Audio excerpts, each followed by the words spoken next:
welcome to episode 19 of the Minnesota Left-Handers podcast. It is soon after the Genesis Invitational here out at Riviera, which is widely regarded as maybe one of the best courses that the PGA Tour stops at all season. And it was a good tournament, a fun one to watch. So we will chat about that. It's hosted by Tiger Woods. So he was present. He was in the booth, and there was another Saudi shakeup, we'll call it. And the last thing I want to chat about today is just a little bit of personal golf experience. I went to a Trackman today for the first time, so that was an interesting and enjoyable experience. I feel like I've gotten to know my swing a little bit better, a little more accurately. So, I guess. Part one here, the tournament itself. I looked at last year's tournament. I know that Max Homa won it, but I was wondering what his number was because through two rounds, Joaquin Niemann was at 21 under par, which seemed insane, 63, given Riviera and everything, the strength of the field, and it was insane. He actually finished at like 19, so he was over par the last two rounds. And Homa finished at 12 under to win in 2021. So you look at what Joaquin Niemann had done, and that is insane. I mean, he held off Colin Morikawa, he held off Justin Thomas. There were some really, really big names, and it's cool to see that. And yet again, building my case, because he's from Chile, that the President's Cup is not going to be the walk in the park that it has been in the past. I really think that, quote unquote, the rest of the world, or however it's phrased, the international players, that group is getting better. That group is becoming a force. You look back, you got Cam Smith, Hideki, and maybe Joaquin Niemann here, so it'll be interesting to see how that pans out. But yeah, his press, or not his press conference, but his interview there on the 18th hole he was just kind of at a loss. It was kind of cool to see. I think he's 23. So you look at some of these young guys on tour, he's younger than like the young guys. So second win. Good for him. Happy to see it. And the tour is off to Florida. I think it's the Honda this upcoming week. So the Genesis Invitational is hosted, of course, by Tiger Woods. And on Saturday, he made an appearance in the booth with Nick Faldo and Jim Nantz. The topic of when are you going to make your return came up, and Nance pushed pretty hard. Here's a section of that now.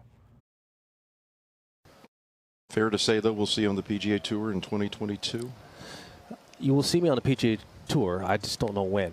And trust me, I'd love to tell you that I'll be playing next week, but I don't know when, which is frustrating in that sense, because I've been down this road, too, before with my back, when I didn't know when I was going to come back. And it's hard, because it's hard to not have goals out there. Okay, I want to play this event so I can set myself up for that mentally and physically and emotionally. I don't have any of those dates in my head. I don't know yet. Fair to say, though, we'll see you on the PGA Tour in 2022? You will see me on the PGA Tour. I just don't know when. And trust me, I'd love to tell you that I'll be playing next week, but I don't know when, which is frustrating in that sense, because I've been down this road, too, before with my back. When I didn't know when I was going to come back, and it's hard, because it's hard to not have goals out there. Okay, I want to play this event so I can set myself up for that mentally and physically and emotionally. I don't have any of those dates in my head. I don't know yet.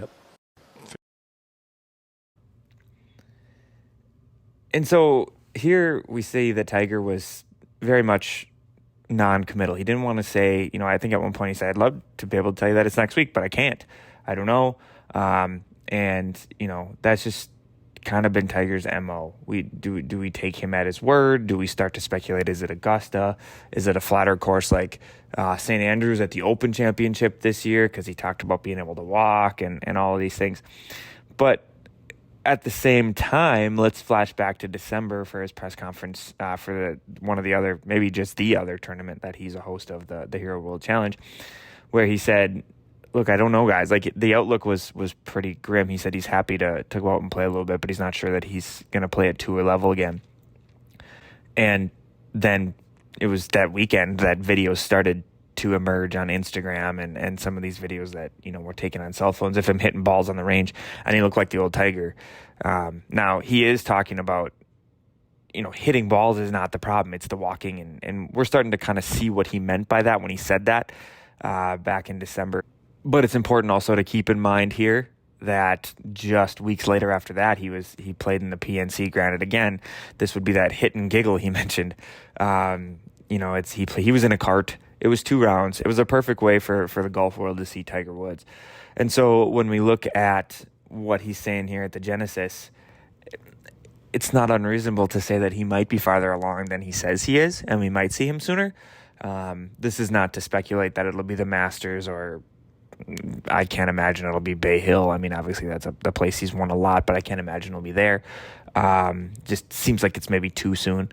But the Masters maybe just seems like it's too hilly. I don't know. Maybe he shows up there. I don't know. But if I had to place a guess, it would be a little bit later in the season at a flatter course, like maybe St. Andrews. I'm not saying that that's where it'll be, but just a thought. All right, just a quick hit here on the Saudi League. Who would have known? Who would have thought that Kramer Hickok on the Stripe Show pod would have been peak Saudi speculation? Not the source we'd expect it to come from, but this week kind of dumped a bucket of water on all of the steam and all of the heat that was coming with last week's news out of Charlie Hoffman's Instagram post, Phil Mickelson, and like I said, Kramer Hickok. DJ basically said, I'm sticking with the PGA Tour.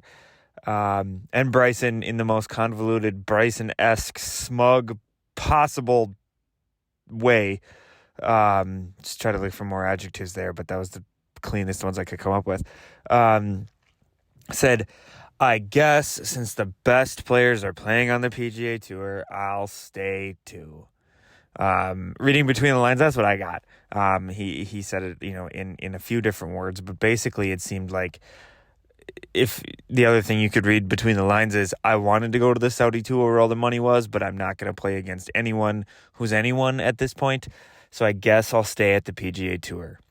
This feels like a stepping stone to the Champions Tour, if even that at this point.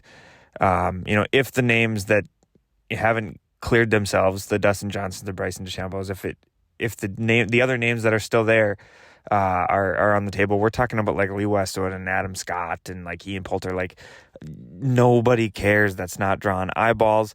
Like, they're gonna maybe do a couple of cool things, right? Relegation.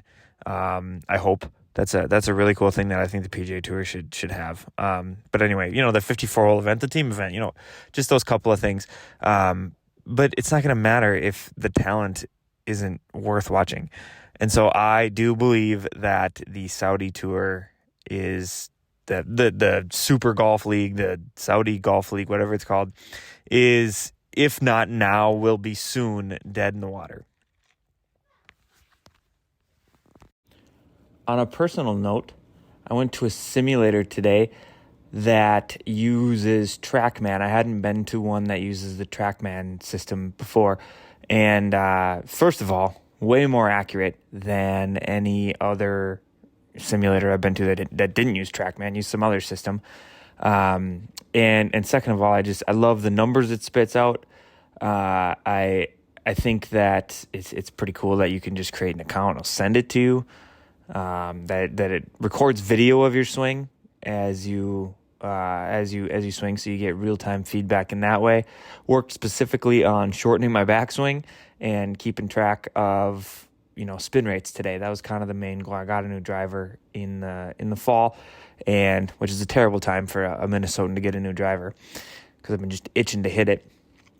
But I was kind of gauging those numbers, and it does appear that I've gotten about 20 more yards off the tee. my old driver was pushing 15 years old, so it was time. And new technology. I don't know how my swing has changed. My swing speed or anything like that has changed. I mean, I'm stronger than I was 15 years ago, but it's not like I spend a ton of time in a weight room or anything. Just the nature of technology has gained me some yards in that way. So that was a lot of fun. I will be, for the rest of the winter, going to simulators with Trackman. Only it's a little more expensive, but it's, I think, worth it. If you want to see a couple of swings, couple of shots, I'm going to have them on my Instagram here very soon if they're not already there by the time you listen to this. So go check those out. A foot of snow on the way. But at least, it was, I got to swing, and, I'm going to be spending some time analyzing these numbers. Waiting on spring to come here. But in the meantime, check back for more episodes. Thanks for listening.